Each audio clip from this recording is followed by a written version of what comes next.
Hello painters, it's Debbie from acrylicpouring.com and I'm back for a little bit of painting fun today. Now you might remember that recently I did a YouTube challenge, our October challenge, where Sarah challenged us to use monochromatic colours, make a puddle pour and then manipulate the paint with a fork.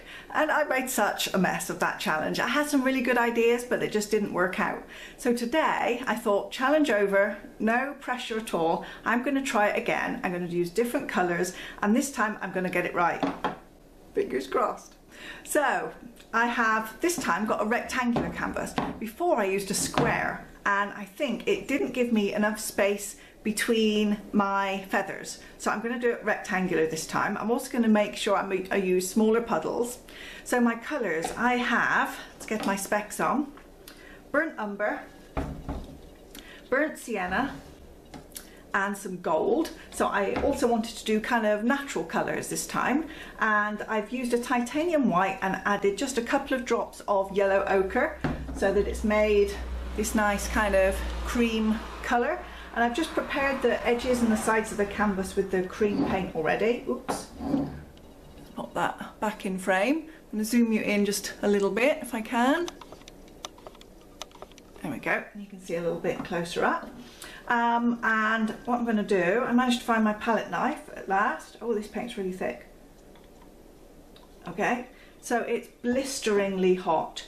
I'm actually recording this video in the path of Hurricane Irma, so by the time you see it, it will be presumably considerably past that time, and I'm hoping that Hurricane Irma will miss us.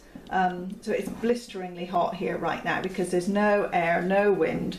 What happens is the hurricane kind of draws all the weather into it, and so everywhere else where there's not the storm just goes really, really still and hot and very, very sticky. So I'm extremely hot here today, and my paints are just, as soon as I'm making them, they are just thickening up right away. So, so again, it might not be another success today, but I'm going to try anyway.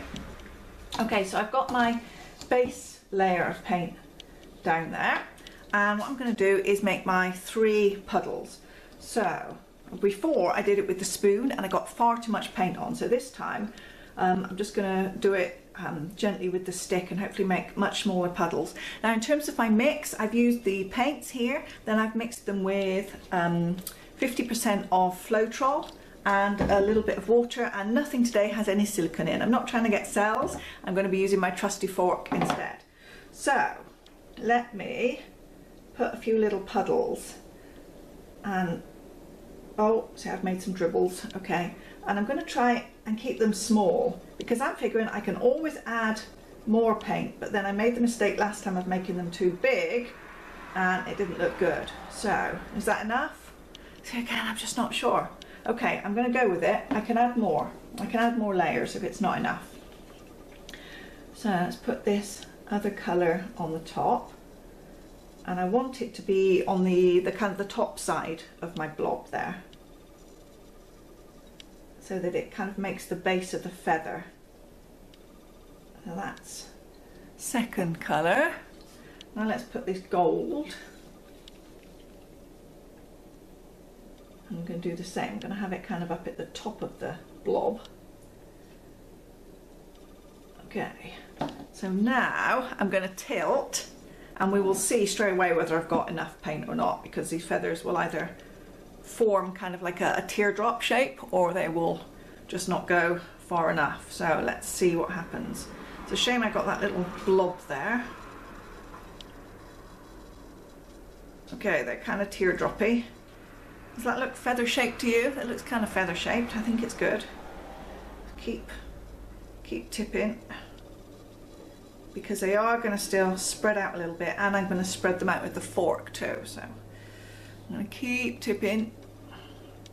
I probably could have done with a bit more paint, to be fair, but let's see how it goes. If it's a total disaster, I can put some more paint on the top and redo it. So let's call that a day with the tipping, and now my trusty fork comes into play.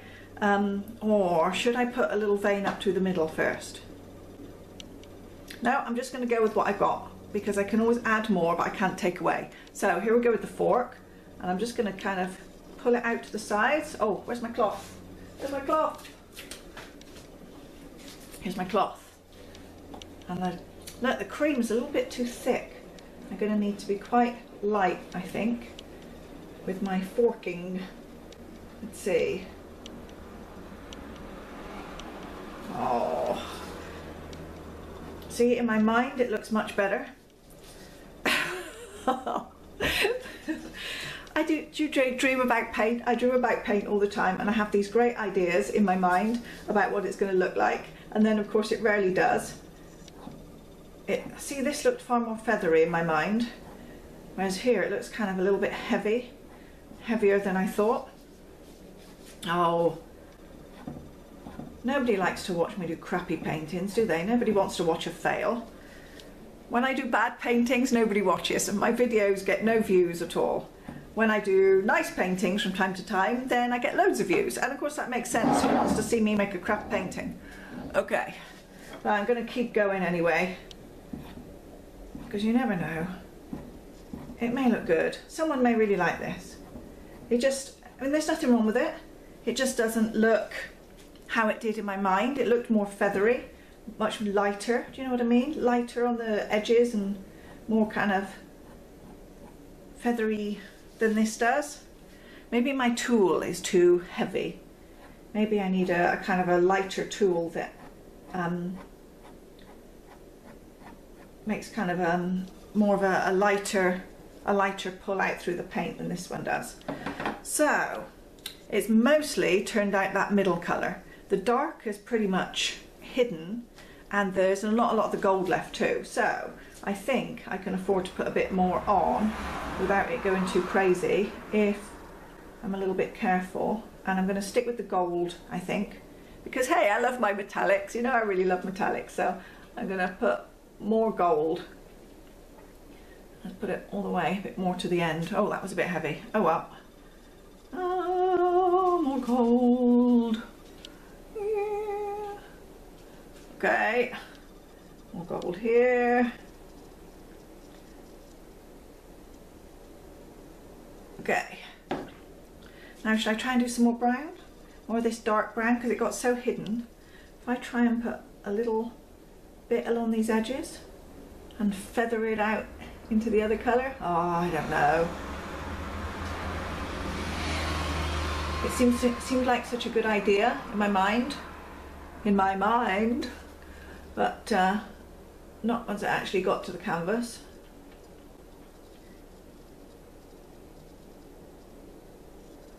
Yeah, it's not very feathery. Okay, well, it's abstract. It's abstract feathers. Feathers that are abstract and therefore don't really look much like feathers. That's the joy of abstract painting. Who's to say it was supposed to look like feathers? Once it's finished, I can say it was supposed to look like anything. So let's go with a bit more forking. Oh, I've got a few blobs as well. Try and get more. Oh, that looks kind of cooler. And a bit more colour mixing there. Okay, so not feathers, but interesting nonetheless. Let's see, I'll tip this round. Whoop, 180. Now let's do this side.